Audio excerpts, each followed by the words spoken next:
குருவடிகளே சரணம். Hello friends and viewers, எல்லாருக்கும் வணக்கம். 14 சித்தர்கள் பாடல் வரிசையில் சிவவாக்கியர் அவர்களுடைய பாடல்களும் அதற்கான விளக்கமும் பார்த்துட்டு இருக்கோம். இப்போ நம்ம பார்க்க போற பாடல் 316.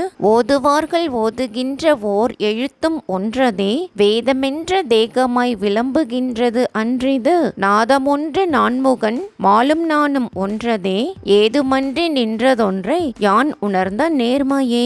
இதுதாங்க அந்த பாடல். விளம்புகின்ற அப்படின்னா கூறுகின்றது, நாதம் அப்படின்னா ஒளி, நான்முகன் அப்படின்னா பிரம்மன், மால் அப்படின்னா திருமால். சோ இந்த பாட்டோட பொருள் என்ன அப்படின்னா, வேதம் ஓதுவோர் சொல்லும் எழுத்தும் ஒன்றே, ஆனால் இதை வேதமானது ஒன்றென்று சொல்லவில்லை என்றாலும் நாதத்தில் பிரம்மன், திருமால், நான் ஆகிய யாவரும் ஒன்றுபட்டிருக்கிறோம், இதனை யான் உணர்ந்துள்ளேன் அப்படின்னு சொல்லியிருக்காரு. இதுதாங்க இந்த பாட்டோட பொருள். அடுத்தது பாடல் 317. பொங்கியே தரித்த அச்சு புண்டரீக வெளியிலே, தங்கியே தரித்த போது தாது மாது வையதாம், அங்கியுள் சரித்த போது வடிவுகள் ஒளியுமாய், கொம்பு மேல் வடிவு கொண்டு குருவிருந்த கோலமே. இதுதாங்க அந்த பாடல். புண்டரீகம் அப்படின்னா தாமரை, இது பரந்த வான் வெளியை குறித்தது. அங்கி அப்படின்னா நெருப்பு அப்படின்னு சொல்லக்கூடிய விந்து. சோ இந்த பாட்டோட பொருள் என்ன அப்படின்னா, வான்வெளியோடு பெண்ணின் கர்ப்பப்பை தொடர்பு கொண்டு முட்டை உருவாகிறது. அந்த முட்டையில் ஆணின் விந்து கலந்து வடிவமும் ஒளியும் கொண்ட ஓர் உடல் தோன்றுகிறது. யாவருக்கும் மேலானவராக திகழும் குருவும் இப்படித்தான் தோன்றினார் அப்படின்னு சொல்லியிருக்காரு. இதுதாங்க இந்த பாட்டோட பொருள். அடுத்தது பாடல் 318. மண்ணுளோரும் விண்ணுளோரும் வந்தவாறு எங்கனில், கண்ணினோடு சோதி போல் கலந்து நாத விந்துவும், அண்ணலோடு சக்தியும் அஞ்சு பஞ்ச பூதமும், பண்ணினோடு கொடுத்துழி பாரோடேழும் இன்றுமே. இதுதாங்க இந்த பாடல். விண்ணுலோர் அப்படின்னா தேவர்கள், அண்ணல் அப்படின்னா இறைவன், பாரோடேழு அப்படின்னா 7 உலகம். சோ இந்த பாட்டோட பொருள் என்ன அப்படின்னா, சூரியனின் ஒளியானது நம் கண் ஒளியுடன் கலந்து பார்வை உண்டானது போல, வான கதிர்கள் ஆண் பெண் வழியாக விந்து நாதம் என்று கலந்தன. அவை சிவனும் சக்தியும் ஆவார்கள். தேவர்களும் மனிதர்களும் இப்படித்தான் தோன்றினார்கள். அனைத்தையும் படைத்த இறைவன் 7 உலகுடன் தொடர்பையும் தந்துள்ளார் அப்படின்னு சொல்லியிருக்காரு. இதுதாங்க இந்த பாட்டோட பொருள்.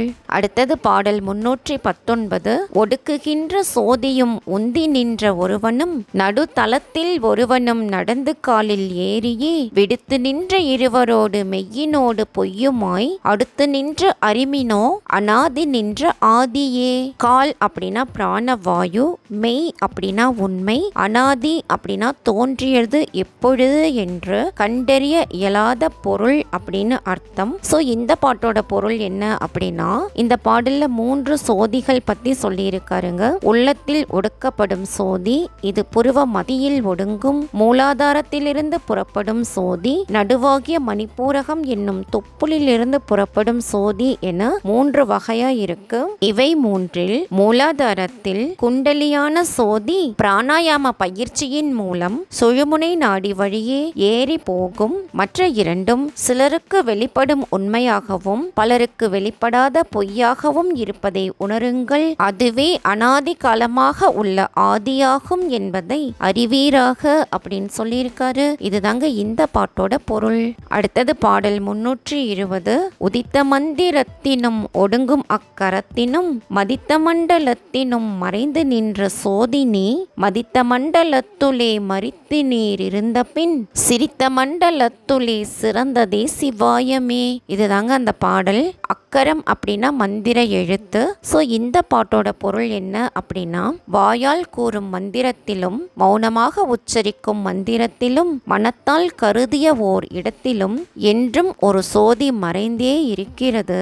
மனத்தால் கருதிய அதே இடத்தை மீண்டும் மீண்டும் நினைவுக்கு கொண்டு வந்தால் மகிழ்ச்சி தரும் மண்டலமாக அது விளங்கும். இதுவே சிவாய நம என்னும் திருவைந்தெழுத்து மந்திரத்தின் பலனாகும் அப்படின்னு சொல்லியிருக்காரு. இதுதாங்க இந்த பாட்டோட பொருள்.